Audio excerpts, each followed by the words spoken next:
technical hocus pocus to get you to see the movie? Or the background to stories that teach us about life? Hi, I'm Judy Furnari, and welcome back to the Chronic Rift. Tonight we're going to explore the world of special effects. Those effects that make things look a little different or weird. Anyway, I have no news this week. Whether that's good news or not remains to be seen, but I'm going to break with tradition and jump straight into this week's comic in review, which is the DC Comics version of Star Trek and Star Trek The Next Generation. To discuss this very effective topic are Michael Fichera, artist by trade, and who last appeared on our show discussing cover art. He's on my left. Over on my right is, well, Judy. And Ken Walker, head of Walker Works, an animatronics firm that has done extensive work in the special effects field. And next to him is Peter Wallach, head of the appropriately named Peter Wallach Enterprises, the company responsible for the effects on Star Trek V: The Final Frontier, among many others.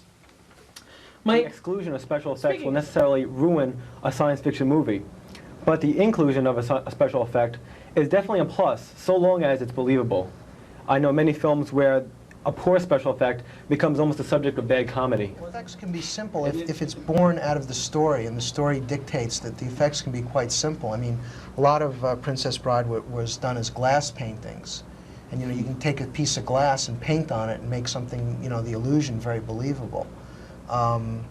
Effects don't have to be complicated to really seem special. They can be sometimes very simple, and yet they add something to the story. But they should always be part of the story and not just thrown in. I know it came along when Star Wars was out and popular. 2 years after. And everybody wanted to jump on the bandwagon of special effects. Battlestar Galactica was extremely like that. They got the same studio, they got everything. They wanted to duplicate that. Oh yeah, they tried to duplicate the entire success. There was a story to Star Wars that... Oh, exactly. They thought they could duplicate it with flashy special effects. I mean, they were flashy at the time. They were nice. Yeah. But, oh, it looked good, but... It still looked nice, really. Yeah, but you don't. It just doesn't take the place of it. You can't substitute one for the other. They've got to, just like Star Wars, they have to blend together. You mentioned that you spend a lot of time on this, and something I've noticed seeing from the layperson's perspective, seeing specials on it, which is about the only connection they would get.